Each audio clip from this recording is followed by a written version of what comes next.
प्रमुख हिंदी साहित्य का इतिहास लेखन वाले लेखक, यानी हिंदी साहित्य का इतिहास और अन्य भी जो बहुत महत्वपूर्ण इतिहास लिखा उन्होंने, उनके बारे में अध्ययन करेंगे। देखो सुमन राज्य ने हिंदी साहित्य का आधा इतिहास, कौन सा इतिहास? आधा। तो हिंदी साहित्य आधा कौन कर सकता है? सुमन राज्य। सुमन यानी राज्य को क्या दिया उन्होंने? सुमन दिया, यानी फूल देकर उसको क्या करते? फिर लाते, उसको किसी गुस्सा आ रहा, किसी राज्य माल किसी गुस्सा आ रहा तो उसको फूल देकर उसको आधा कर दिया, उस गुस्से को कम कर दिया। तो सुमन राज्य कौन सा हो गया? आधा इतिहास। हिंदी साहित्य का आधा इतिहास कौन? सुमन राज्य। 2003 में। कब? 2003, याद हो जाएगा।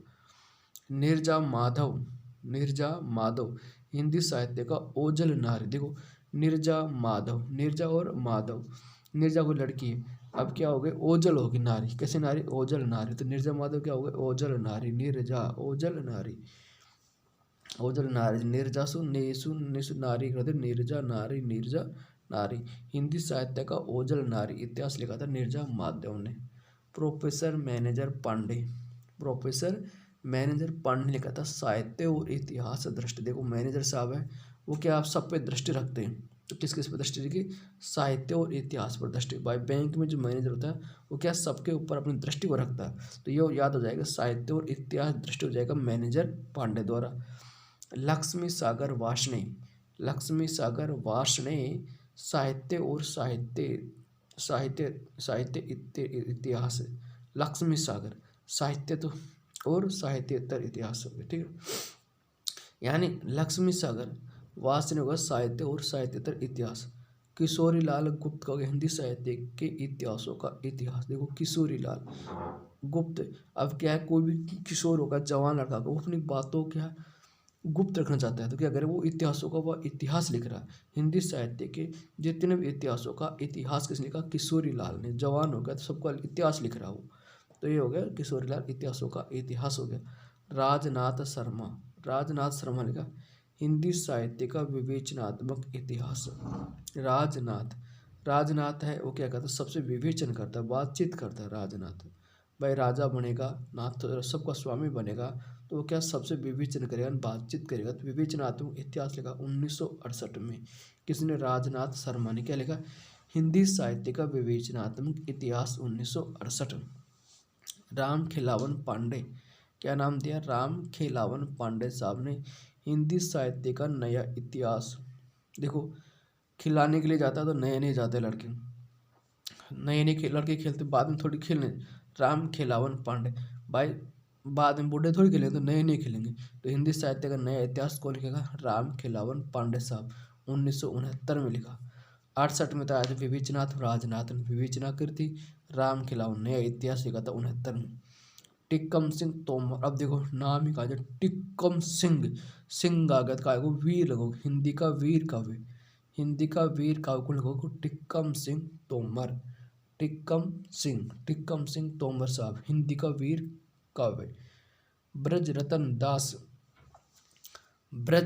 दास ने कौन सा लिखा? खड़ी बोली हिंदी साहित्य का इतिहास। देखो ब्रज, अब ब्रज क्षेत्र पड़ता है यूपी में पड़ता है। ब्रज कहाँ पड़ता है? यूपी में पड़ता है, यूपी राज्य में पड़ता है। और यूपी में कौन सी बोली बोली जाती है? खड़ी बोली। तो खड़ी बोली हिंदी साहित्य का इतिहास कौन लिखेगा? ब्रज रतन दास। परशुराम चतुर्वेदी, देखो परशुराम चतुर्वेदी उत्तर भारत के संत प्रमा। अब देखो परशुराम भारत का महान संतों में संत हुए थे परशुराम तो क्या करें अपने संतों की, जो संत उत्तर भारत में हिमालय पर्वत हुआ है, उत्तर भारत में हिमालय। अब संत कहाँ रहते थे? हिमालय की पहाड़ी में रहते थे। तो उत्तर भारत की जो संत परंपरा उसके बारे में लिखा परशुराम चतुर्वेदी ने। प्रभुदयाल मित्तल साहब लिख रहा है चैतन्य संप्रदाय और उसका इतिहास। देखो प्रभुदयाल मित्तल क्या लिखा? चैतन्य संप्रदाय और उसका इतिहास। श्याम सुंदर दास ने लिखा हिंदी कोविद रत्नमाला। क्या नाम है? हिंदी कोविद रत्नमाला लिखा श्याम सुंदर दास ने, हिंदी कोविद रत्नमाला। यह पुस्तक 2 भागों में आई, पहला भाग 1909 में आया और दूसरा भाग 14 में। देखो श्याम सुंदर दास, हिंदी कोविद रत्नमाला लिखा इन्होंने। ये पुस्तक 2 भाग में आई, पहला भाग 1909 में आया, दूसरा भाग 1914 में आया। दूसरा हिंदी भाषा और साहित्य, दो ग्रंथ है। एक तो हिंदी कोविद रत्नमाला श्याम सुंदर का, दूसरा हिंदी भाषा और साहित्य। ये पुस्तक विश्वनाथ त्रिपाठी की दो दो पुस्तक है।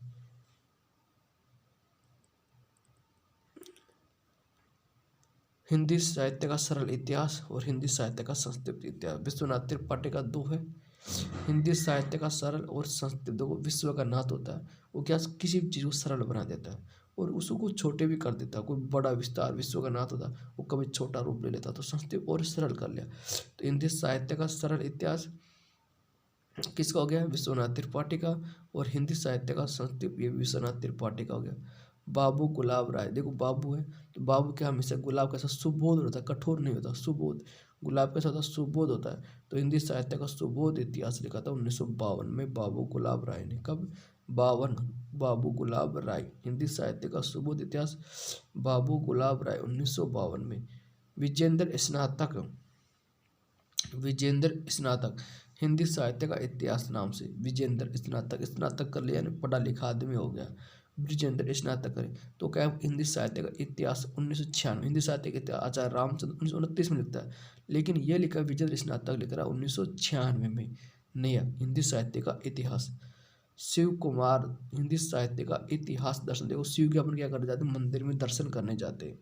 कैसे याद रखेंगे इसको कि हम शिव के क्या मंदिर में दर्शन करने जाते हैं? तो हिंदी साहित्य का इतिहास दर्शन कौन करता है? शिव कुमार। नगेंद्र विलोचन शर्मा, क्या नाम है? नगेंद्र विलोचन शर्मा। अब देखो हिंदी साहित्य का इतिहास दर्शन, देखो विलोचन, लोचन मान क्या होता है? नेत्र। हम अपने नेत्र से छोटी छोटी चीज़ों को देख सकते हैं, नगेंद्र को देख सकते हैं। तो नगेंद्र विलोचन शर्मा साहित्य का इतिहास दर्शन, साहित्य का दर्शन कर लिया उन्होंने। विलोचन से अपने नेत्र से साहित्य का दर्शन करने। नगेंद्र विलोचन शर्मा ने लिख दिया हिंदी साहित्य का इतिहास दर्शन। त्रिभुवन सिंह, हिंदी साहित्य एक परिचय। त्रिभुवन सिंह लिखे हिंदी साहित्य एक परिचय। त्रिभुवन सिंह का होगा हिंदी साहित्य एक परिचय। राम विलास शर्मा, भारतीय साहित्य के इतिहास की समस्याएं। राम विलास शर्मा ने भारतीय साहित्य के इतिहास की समस्या, राम विलास शर्मा ने लिख दिया। राम विलास शर्मा ने क्या लिखा? भारतीय साहित्य के इतिहास की समस्या, राम विलास शर्मा। अब राम के जीवन में क्या कैसे याद करेंगे? राम विलास में कैसे याद करेंगे कि राम के जीवन में क्या बहुत समस्याएं थी। शुरुआत में वन मिल गया, वन से फिर रावण का युद्ध हो गया, यानी समस्या खूब आई थी। तो हिंदी साहित्य के इतिहास की समस्या किसको आएगी? रामविलास शर्मा को आई। वासुदेव सिंह, हिंदी साहित्य का समीक्षात्मक इतिहास। देखो वासुदेव, अब अपना अभी तक उनके अपना उसका पढ़ा था विश्वनाथ का तो संक्षिप्त और सरल कर देता है, जबकि ये क्या है? वासुदेव कौन है? कृष्ण भगवान। वो क्या है? हर चीज़ की समीक्षा करता है, हर चीज़ की समीक्षा पूर्व उसका निर्णय निकालता है, भाई कौन सी चीज़ सही है। जैसे उसने महाभारत का युद्ध होता तो उसने समीक्षा की, उसका निर्णय किया भाई पांडव गलत है, कौरव गलत है। समीक्षात्मक इतिहास, तो समीक्षात्मक हिंदी साहित्य का समीक्षात्मक इतिहास लिखता है वासुदेव सिंह। धीरेन्द्र वर्मा और ब्रजेश्वर वर्मा दोनों ने हिंदी साहित्य नाम से संपादक है। देखो हिंदी साहित्य, केवल हिंदी साहित्य आ जाए तो धीरेन्द्र वर्मा ने भी था हिंदी साहित्य के नाम से, और ब्रजेश्वर शर्मा दोनों ने हिंदी साहित्य नाम से हिंदी साहित्य का इतिहास लिखा। केवल हिंदी साहित्य, धीरेन्द्र को, ब्रजेश्वर को, हिंदी साहित्य। इनका 3 भागों में संपादन हुआ। पहला भाग 59, 62 और 69, यानी हिंदी साहित्य का इतिहास है। ये 2 लोगों ने लिखा था, किसने? धीरेन्द्र वर्मा ने और ब्रजेश्वर शर्मा ने। ये 3 भागों में प्रकाशित हुआ। पहला 1959 में प्रकाशित हुआ, दूसरा 62 में, तीसरा 1969 में प्रकाशित हुआ। अयोध्या सिंह उपाध्याय हरिओद, देखो अयोध्या सिंह उपाध्याय हरिओद महान कवि है ये। हिंदी भाषा और साहित्य का विकास, देखो बहुत विकास कर इसका, देखो नाम को अयोध्या सिंह उपाध्याय हरिओद, बहुत बड़ा नाम है, विकास हुआ। तो हिंदी भाषा और साहित्य का विकास 1934 में करा अयोध्या सिंह उपाध्याय हरिओद। Indranath Madan, modern Hindi literature. इंद्रनाथ मदान लिखा था मॉडर्न हिंदी लिटरेचर लिखा, देखो modern Hindi literature, Indranath Madan.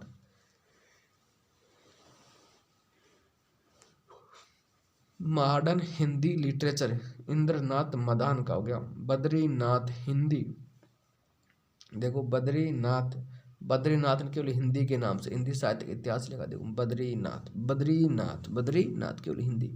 Indranath Madan modern आगो मदान से आगो मास मॉडर्न मॉडर्न हिंदी लिटरेचर नाम से इंद्रनाथ मदान का है। काल विभाजन और नामकरण की दृष्टि से डॉक्टर नगेंद्र द्वारा संपादित हिंदी साहित्य का इतिहास सर्वाधिक मान्य है। हिंदी साहित्य का इतिहास 1973 में आया था। काल विभाजन और नामकरण की दृष्टि से डॉक्टर नगेंद्र द्वारा संपादित हिंदी साहित्य का इतिहास 1973 में लिखा था, जो सर्वाधिक मान्य है। डॉक्टर नगेंद्र ने हिंदी साहित्य का इतिहास इस प्रकार से कालखंडों में बांटा। आदिकाल आदिकाल 7वीं सदी से लेकर के 14वीं सदी तक, यानी 7 सदी तक, 7 से 14 आदि, 7 से 14 आदिकाल होता है। इन्होंने 7 से 14 तक आदिकाल होता है। भक्ति काल 14वीं सदी के मध्य से लेकर के 17वीं सदी के मध्य तक। भक्ति काल कब था? 14वीं से 17 तक। 7 से 14 आदि, भक्ति 14 से 17 तक, रीति 17 से 19 के मध्य, रीति होगी 17 से 19, और आधुनिक काल हो गया 19वीं सदी के मध्य से अब तक। तो डॉक्टर नगेंद्र ने जो हिंदी साहित्यिक काल विभाजन किया वो इस प्रकार किया। आदिकाल 7 से 14, आदिकाल के बाद में आया भक्ति, भक्ति 14 से 17, भक्ति के बाद में रीति आएगी 17 से 19, 19 से अब तक आधुनिक काल। आधुनिक को इन्होंने इस प्रकार बांटा। अब आधुनिक काल के अलग अलग काल विभाजन बांटे। अब आधुनिक काल 19वीं सदी से चल रहा है, लेकिन इस आधुनिक काल को भी इन्होंने भारतेंदु काल, इस भारतेंदु काल को पुनर्जागरण काल भी कहते हैं। यानी 1857 क्रांति से लेकर के 1900 तक, इसको कहते हैं भारतेंदु काल। क्योंकि भारतेंदु का जन्म 1850 में हुआ था, 1850, तो उस तब से लेकर 1857 से, जब भारत की पहले क्रांति 1857 क्रांति से 1900 तक मान लो, ये हो गया भारतेंदु काल। द्विवेदी, इस द्विवेदी काल, अब द्विवेदी काल आगो, इसमें क्या जागरण और सुधार काल भी कहते हैं। ये 1900 से 1918 तक, केवल 18 साल रहा था द्विवेदी काल, 1900 से 1918 तक। छायावाद 1918 से 1938 तक। जब विकल्प 38 नहीं आए तो 36 आएगा ना, तो कोई कई जगह 1918 भी 1918 से 1936 आता है, कई जगह 1918 से 1938 तक। ये हो गया छायावाद काल। अब छायावाद के बाद आ गया छायावादोत्तर काल। अब इसमें छायावादोत्तर काल को अलग अलग भागों में बांटा। जैसे प्रगति प्रयोग काल, प्रगति प्रयोग काल 38 से 1953 तक, प्रगति प्रयोग काल हो गया 38 से 1953 तक। फिर नवलेखन काल 53 से अब तक। इस प्रकार डॉक्टर नगेंद्र का सर्वश्रेष्ठ काल विभाजन था इसका। आधुनिक काल विभाजन आचार्य रामचंद्र शुक्ल ने किस प्रकार किया? आधुनिक काल का विभाजन आचार्य रामचंद्र शुक्ल ने, आधुनिक काल को रामचंद्र शुक्ल ने पहले भारतेंदु काल, इसने भारतेंदु काल बांटा 1843 से 1900 तक, जबकि नगेंद्र साहब ने कब से माना? 57 से 1900 तक की माना। द्विवेदी काल 1900 से 1918 तक माना। द्विवेदी काल को नगेंद्र साहब ने 1900 से 1918 तक ही माना। छायावाद काल 1918 से 1938 तक माना। नगेंद्र साहब ने 1918 से 1938 तक ही माना। प्रगतिवाद का, अब देखो वहाँ तो छायावाद, अब वहाँ क्वेश्चन बांटा छायावादोत्तर काल। अब इस जगह के आगे इन्होंने प्रगतिवाद बता दिया। प्रगतिवाद 38 से 43 तक आचार्य रामचंद्र शुक्ल के अनुसार। प्रगतिवाद के बाद प्रयोगवाद 43 से 52 तक, 38 43, फिर प्रयोग कर दे 43 से 52 के बीच में। नई कविता होगी 52 से 60 के मध्य, 52 से 60 नई कविता। और साठोत्तरी होता 60 से 75 तक। साठोत्तरी 60 माने 60 से 75 तक साठोत्तरी होगी। और फिर 75 के बाद में आगे समकालीन कविता, समय के अनुसार उस समकालीन 75 की, 1975 से अब तक ये हो गए समकालीन। आधुनिक काल से सभी कालों के उपनाम इस प्रकार हैं। देखो भारतेंदु काल, आधुनिक काल से सभी कालों के उपनाम इस प्रकार। देखो भारतेंदु काल, पुनर्जागरण काल, नवजागरण काल, प्रथम आधुनिक हिंदी कविता, आधुनिक कविताओं का सिंह द्वार। भारतेंदु काल क्या क्या नाम कहा? पुनर्जागरण काल भी कहा गया, नवजागरण काल भी कहते से, प्रथम आधुनिक हिंदी कविता का काल भी कहते, आधुनिक कविता का सिंह द्वार भारतेंदु काल को कहते हैं। द्विवेदी काल, इस द्विवेदी काल क्या कहते हैं? जागरण सुधार काल भी कहते हैं। क्या कहते हैं इसको? जागरण सुधार काल भी कहते हैं, परिष्कार काल भी कहते हैं, परिमार्जन काल भी कहते हैं, खड़ी बोली हिंदी का प्रारंभिक काल भी कहते हैं। 1900 से 1918 तक द्विवेदी काल, जागरण सुधार, परिष्कार काल, परिमार्जन काल, खड़ी बोली हिंदी का प्रारंभिक काल 1918 तक। छायावाद काल सांस्कृतिक पुनर्जागरण काल और उत्कर्ष काल हो गया। छायावाद हो गया ना, छायावाद काल क्या कहा, छायावाद क्या कहा, छायावाद कहा गया सांस्कृतिक पुनर्जागरण काल और उत्कर्ष काल। खड़ी बोली हिंदी साहित्य का स्वर्ण काल और कल्पना का साम्राज्य काल। कोरे कागज की भांति अस्पष्ट काल। वाणी की नीरवता का युग छायावाद को। दो विश्वयुद्ध के बीच की कविता छायावाद कहा गया। विश्व बंधुत्व का काव्य छायावाद को। विश्व मानवता का काव्य छायावाद को। 1918 से 38 तक छायावाद हो गया। 38 से 43 तक हो गया प्रगति, प्रगतिवाद। इस प्रगतिवाद को कहते हैं मार्क्सवादी कविता का प्रभाव था इसमें, इस प्रगतिवाद में, तो मार्क्सवादी कविता भी कहा गया। साम्यवादी कविता भी इसको कहते हैं, प्रगतिवादी कविता कहते हैं, राजनीतिक जागरण की कविता कहते हैं। 38 से 43 तक प्रगतिवाद हो गया। प्रयोगवाद आ गया 43 से 52 तक। प्रयोगवाद कब आया, 43 से 52। शहरी मध्यम वर्गीय बुद्धिजीवी वर्ग का काव्य आंदोलन है ना। अब क्या आ गया प्रयोगवाद, क्या शहरी के मध्यम वर्ग के बुद्धिजीवी वर्ग का जो लोग, तो उन्होंने अपना काव्य का आंदोलन काव्य में लिखा। नई कविता आधुनिक भावबोध की कविताएं हैं 52 से 60 तक नई कविता की। आधुनिक आधुनिक आधुनिक विचारों से युक्त रचनाएं 30वीं से नई कविताएं होते 52 से 60 तक। 60 से 75 तक 60 कविता हो गई एक कविता। और इसमें मोहभंग की कविता है, मोहभंग होने लगा है संसार से 60 कविता में, तो कब 60 से 75 तक। समकालीन जनवादी कविता कहते हैं 75 से अब तक ये समकालीन कविता चल रही है, इसको जनवादी कवि, ये आचार्य रामचंद्र शुक्ल की है। छायावाद की अन्य दो धाराएं हो गई थी। छायावाद की अन्य दो धाराएं, एक व्यक्ति प्रणय मूलक धारा, इसके विचार थे हरिवंश राय बच्चन, नरेंद्र शर्मा, रामेश्वर शुक्ल और भगवती चरण वर्मा। ये हो गए व्यक्ति प्रणय मूलक। राष्ट्रीय स्वतंत्रतावादी काव्य धारा, गांधीवादी विप्लववादी काव्य धारा, यह नाम डॉक्टर बच्चन सिंह ने दिया था।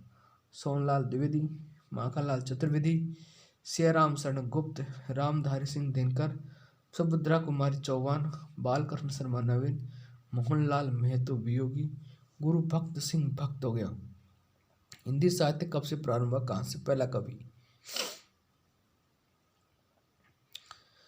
देखो गार्स दत्तासी। हिंदी साहित्य पहला लिखा था गार्स दत्तासी। इसने किसी को भी ना तो किसी को पहला कवि बताया, ना किसी को कोई पहला रचना बताई। जबकि शिव सिंह सेंगर ने 713 से हिंदी साहित्य प्रारंभ मानता है। कब से मानता शिव सिंह सेंगर, 713 ईस्वी से। और इन्होंने पहला कवि पुष्य पुंड को हिंदी का पहला कवि माना, किसने, शिव सिंह सेंगर है। इसके बाद माता जॉर्ज ग्रियर्सन।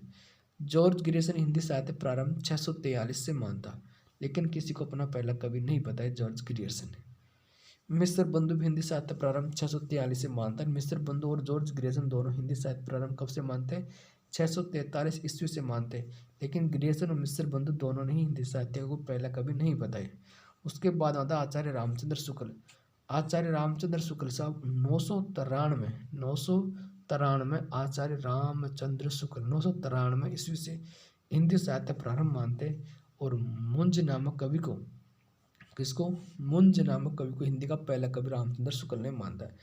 इसके बाद में रामकुमार वर्मा आता। ये 993 तो रामचंद्र मानता, 693 से रामकुमार वर्मा। दोनों राम है, रामचंद्र 93 दोनों 93, लेकिन रामचंद्र शुक्ल 993, रामकुमार वर्मा 693 ईस्वी से। और शिवम्भू को हिंदी का पहला कवि रामकुमार वर्मा ने माना है। किसको, शिवम्भू को। आचार्य हजारी प्रसाद द्विवेदी हिंदी साहित्य का प्रारंभ 10वीं सदी से मानते हैं। कब से मानते हैं, 10वीं सदी से। आचार्य हजारी प्रसाद द्विवेदी 10वीं सदी से हिंदी साहित्य प्रारंभ मानते हैं और अब्दुल रहमान को हिंदी का पहला कवि मानते हैं। गणपति चंद्र गुप्त, डॉक्टर गणपति चंद्र गुप्त 1184 ईस्वी से हिंदी साहित्य प्रारंभ मानते, 1184 ईस्वी से। और शालिपुत्र सूर्य जो जैन कवि थे, इसको हिंदी साहित्य का पहला कवि मानता है। राहुल संकीर्तन 769 ईस्वी से हिंदी साहित्य प्रारंभ मानते हैं और सर हप्पा को हिंदी का पहला कवि माना जाता है। सर हप्पा को हिंदी का पहला कवि राहुल संकीर्तन के अनुसार 769 हिंदी साहित्य प्रारंभ, और सर हप्पा को हिंदी का पहला कवि मानते हैं। और सर हप्पा को सर्वमान्य मत के अनुसार हिंदी का पहला कवि सर हप्पा को भी माना जाता है। अब्दुल रहमान रचना नाम संदेश राशक है, जो कि अजय प्रसाद द्विवेदी हिंदी की पहली रचना मानते हैं। शालिभद्र सूर्य रचना भरतेश्वर बावली रास है। ठीक है दोस्तों, ये जानकारी अच्छी लगी तो हमारे चैनल सब्सक्राइब कीजिए।